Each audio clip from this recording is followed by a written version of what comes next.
Our phones, our laptops, they're pretty much essential, right? They connect us, they empower us, they let us do amazing things. But let's be real for a second. They also have this relentless pull on our attention. So today, we're going to unpack that really complicated relationship and figure out how we can start to find a healthier balance in this digital world. So let's start with a number. 7 hours and 4 minutes. What do you think that is?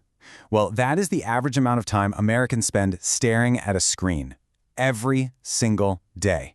I mean, for a lot of us, that's actually more time than we spend sleeping. It's a pretty staggering figure, and it just goes to show how deeply immersed we are in our digital lives. And how about this one? 2,600. That's how many times, on average, we touch, tap, or swipe our phones every day. Think about that. Most of those are completely unconscious little micro-decisions, a tiny little pull on our focus. It really puts the scale of our digital habits into perspective, doesn't it? And all of this, it brings us to this central conflict, this real paradox at the heart of our modern lives. You see, these devices were sold to us on the promise of freedom and flexibility, but so many of us feel more controlled by them than ever before. Here's that paradox in a nutshell. On one side, you've got the promise, right? The incredible freedom to work from a coffee shop, to connect instantly with family across the globe. But on the other side, you have the reality. This constant, never-ending battle for our attention that honestly leads to a loss of control and hours of screen time we never even intended to spend. So, what's really driving this constant battle for our eyeballs? To get that, we need to pull back the curtain and look at this invisible system that's working behind our screens. It's time to talk about the attention economy. Okay, so at its core, the attention economy is a system that treats your focus, your attention, as a really valuable but limited resource. So every app, every platform, every website is in this fierce, cutthroat competition to capture and hold as much of your attention as possible. And why? It's simple. Because wherever our attention goes, advertising dollars are sure to follow. In this system, your focus is the product being sold. And this is how they do it. This is the algorithm's playbook. It is literally designed to get us hooked, and it uses the exact same psychological principles as a casino slot machine. Now, this is not an accident. The whole design is based on what's called variable rewards. You pull the lever, or in this case, you refresh the feed, and you never know what you're going to get. Maybe a great post, maybe a like, maybe nothing.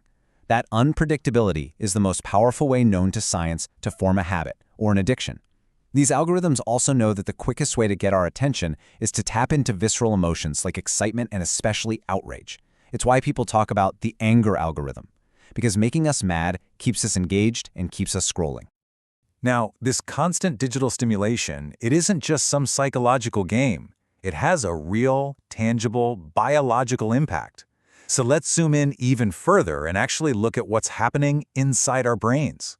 You know, this quote right here just gets right to the heart of it. Technology isn't creating some brand new need in us. No, it's hijacking one of our most fundamental human drives, our deep, primal need for connection.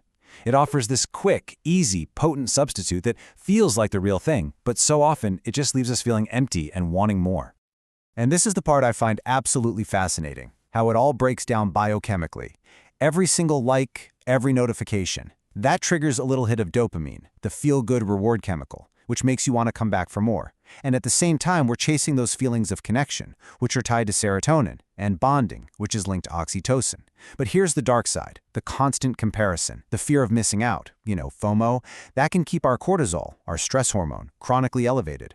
Our brains are basically on a biochemical roller coaster, 24/7, and the algorithm is the one operating the ride. And while that roller coaster affects all of us, the adolescent brain is uniquely vulnerable. So why is that? Well, it's because the prefrontal cortex, that's the part of the brain responsible for things like impulse control and thinking about long-term consequences, it's still under construction. Teenagers are biologically hardwired to be incredibly sensitive to social status, to popularity, to what their peers think, and social media platforms exploit that directly with things like likes and follower counts.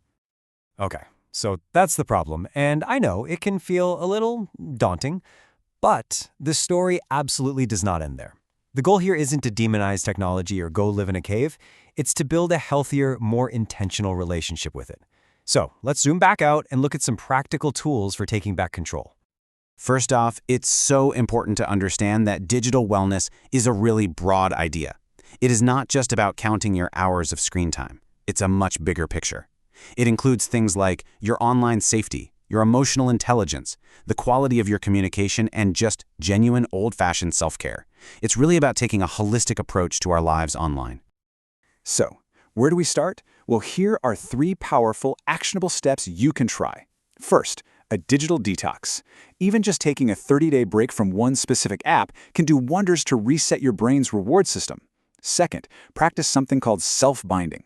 It sounds complicated, but it just means creating intentional distance from your devices. A great example is having a phone basket by the door where everyone drops their phone when they come over. And finally, build your own wellness plan. Set simple, clear goals you can actually stick to, like say, no phone for the first hour of the day. And hey, for any parents or educators listening, please remember this. You are the primary role model here. Simply putting your own phone away during dinner speaks so much louder than any lecture about screen time ever could. You know what they say? Healthy habits are more often caught than they are taught. So, as we wrap up, I want to leave you with this question to chew on. In a world that is just saturated with algorithmically generated content designed to tell us what to watch, what to buy, and what to think, is our own imagination, our ability to daydream, to be bored, to feel wonder, is that the final frontier of our humanity? Because taking time to disconnect, it isn't just about reducing harm. It's about making space for the creativity and the messy, beautiful, unpredictable stuff that actually makes us who we are.